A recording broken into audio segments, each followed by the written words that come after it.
Thank you very much, House Speaker Martin Romualdez. Joining us, please be seated.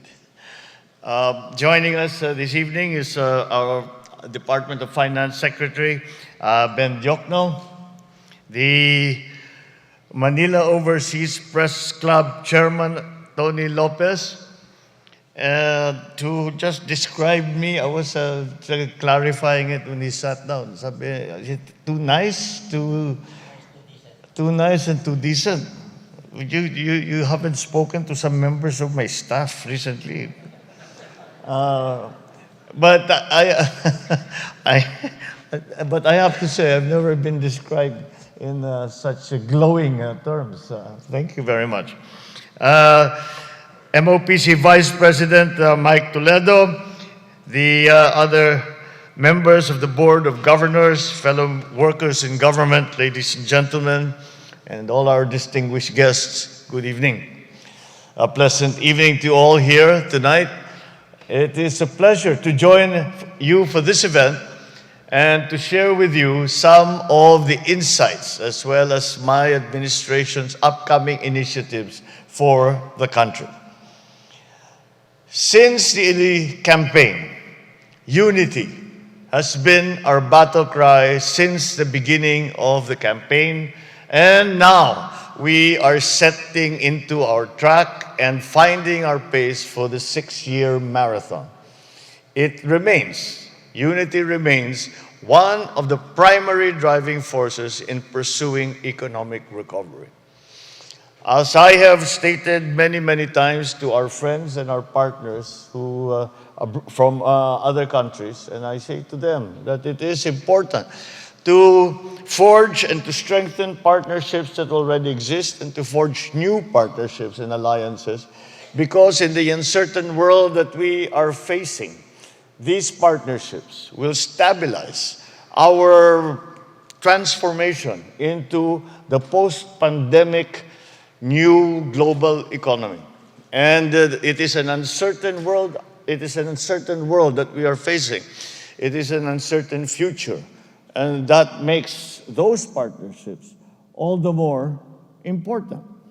And again, the concept of unity applies. Although it was during the campaign, you could say, a concept, an idea that we brought forward as a message to the people. It still remains as a guiding light to us and saying that what we need to do is to strengthen the lives of each Filipino's capabilities. What we have to do is to strengthen the Philippine economy. What we have to do is to strengthen our position in the world. And we need everyone's help in that. At the very first, as soon as I assumed office, I asked for everyone's help. No one person can do this. No one government can do this. No one entity, not one corporation, not one business. However, if we understand what we consider to be important for our country and for our people, and we work in our different ways to achieve that aspiration, to make that dream come true, that unity will bring us to that level of success. And that is why it still remains our touchstone as we go through the nuts and bolts, I suppose, of the problems that we face. And there is a very famous saying that we campaign in poetry, but we govern in prose. And as we govern in prose, we keep close to our heart the idea of unity.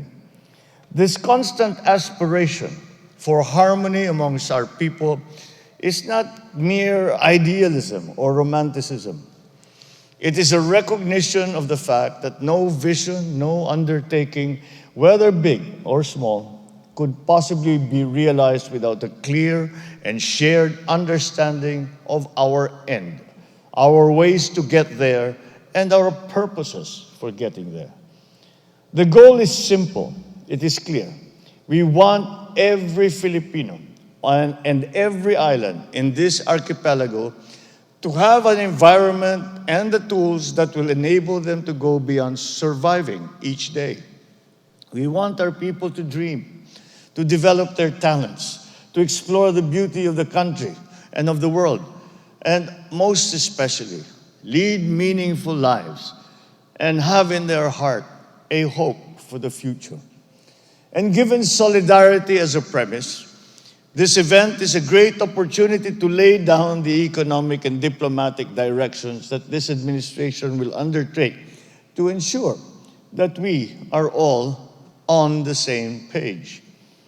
So I'm deeply honored by this invitation to take part in this long-standing gala and the platform that it provides to discuss our concerns for the future. I am grateful to the MOPC as well as all the personalities, correspondents, diplomats, and businessmen and women present here tonight. Thank you for this opportunity to lay down parts of the vision and initiatives for the country's development amidst the global pandemic. In previous engagements, I have expressed several of the key priorities of this government, and tonight I wish to reiterate them to you all. The administration's first crucial objective is to secure food sufficiency and post-pandemic growth. I'm proud to share that in the recent visits that we have undertaken abroad, I was able to promote agricultural cooperation and encourage trade investment in key sectors. Locally, the Department of Agriculture has continuously provided production inputs to farmers and fisherfolk, such as high-quality seeds and fertilizers, as well as post-harvest machinery and facilities, including trucks, dryers, mills, all that can potentially contribute to the productivity and profitability of our farm workers and to increase their livelihoods. And so for them to once again make a living out of the agricultural sector. The government is also focusing on its agenda of strengthening public-private partnerships and sustaining the robust infrastructure initiatives of my predecessor with our very own flagship, and I think it was described, Build Better More infrastructure agenda. We need efficient infrastructure systems to serve as the backbone of the economy. There are certainly difficulties and challenges in the global arena, but we remain resolute in our efforts to cushion the impact on the Filipino. So we enjoy not only government and industries, but also the public to help in sustaining the positive trajectory of our socio-economic growth. For all our vision and aspirations, I underscore the crucial role of the press in building an active citizenry, one that contributes to the development of our society. The nation counts on media in improving access to information and increasing awareness on issues that affect our country and the world. Your proactive participation in keeping a well-informed citizenry forms part of our collective goal to empower Filipinos and establish a more robust Philippines.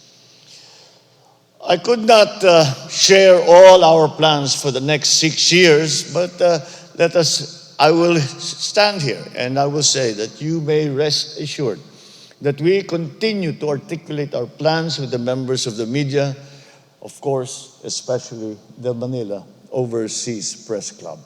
As I share your club's conviction in the importance of upholding the universal right of free speech and press freedom, as well as giving and receiving accurate information, I'm committed to remain open with you, constantly communicating our progress as we move forward. I urge you to effectively communicate to the public the government's efforts and initiatives towards our country's development. This is another partnership that we must continue to strengthen It is the job of our media practitioners to not only analyze, to not only give their opinion, but to also inform and let our people know what the government is doing and how it will help their lives and how they can be part of that progress, that process of progress that we have started. Under my lead, we will support and protect the rights of the media as they efficiently perform their duty. Whatever difficulties we may encounter from this point on, the government will always be ready to lend an ear and to listen to your concerns and to answer all that you may want to know. We will not be your leader, but we will be your partner as we work together to see the full promise of the Filipino nation fulfilled in the days and in the years ahead. I thank you all once again for this opportunity and I enjoin you all to pray and hope for the success of our efforts.